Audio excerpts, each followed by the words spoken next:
La photographie, c'est quelque chose vraiment de plaisant. C'est quelque chose qui demande de la créativité.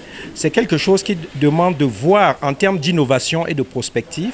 Dans ce métier, certains disposent des sièges appelés studios photo et d'autres sont ambulants et vulgairement appelés séminaristes. Chacun a son mode opératoire. Concernant les événements, par exemple les mariages dans les mairies, on s'y rend comme ça et puis on commence à faire ce qu'on appelle le séminaire. On commence à faire le séminaire, on filme, on se rend au labo, on lave les photos, on vient, on vend aux différents clients. Nous on fait les photos des stars, les musiciens, les gens qui veulent ce qui est bien.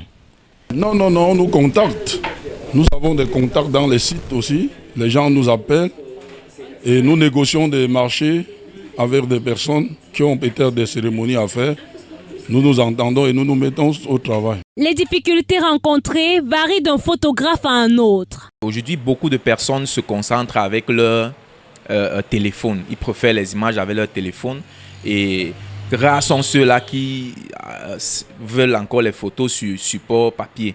Donc ça devient très très compliqué pour nous. Tellement compliqué ce jour parce que les amateurs ont gâté le marché des photographies au Cameroun. Les téléphones, ceux qu'on appelle séminaristes, ils font des photos à tous les prix. Des solutions ne manquent pas pour éviter des pertes. Quand nous avons un contrat avec le client, nous prenons le 80% du prix arrêté.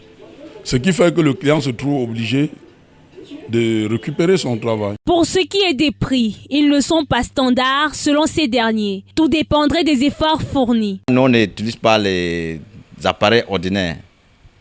On a un peu les appareils un peu de haut niveau. La première des tarifs, on appelle ça en anglais basic.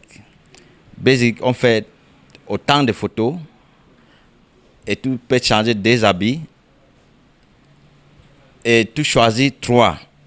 Et le prix de ça, c'est 15 000. Et si on veut voir en fonction d'une photo, ça veut dire une photo devient à 5 000.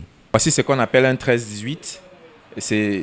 Normalement, son prix sur le marché, c'est 500 francs, pardon. Mais aujourd'hui, comme ça a perdu sa valeur, rares sont ceux qui achètent ça à 500 francs. On appelle ça un 30-45. C'est une photo 30-45. C'est tiré, plastifié et laqué.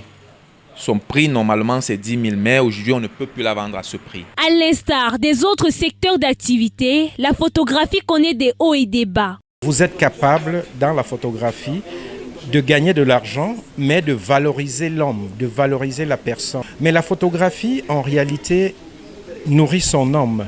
Mais il nourrit son homme lorsque son homme sait comment l'utiliser. Alors, donc, ces avantages sont de plusieurs ordres. D'abord, la photographie, c'est un outil de l'histoire. C'est-à-dire que vous pouvez, à travers la photo, reconstituer l'histoire. Prenez le cas de Yaoundé. Alors, un photographe aujourd'hui peut décider de reconstituer les photos il y a 50 ans.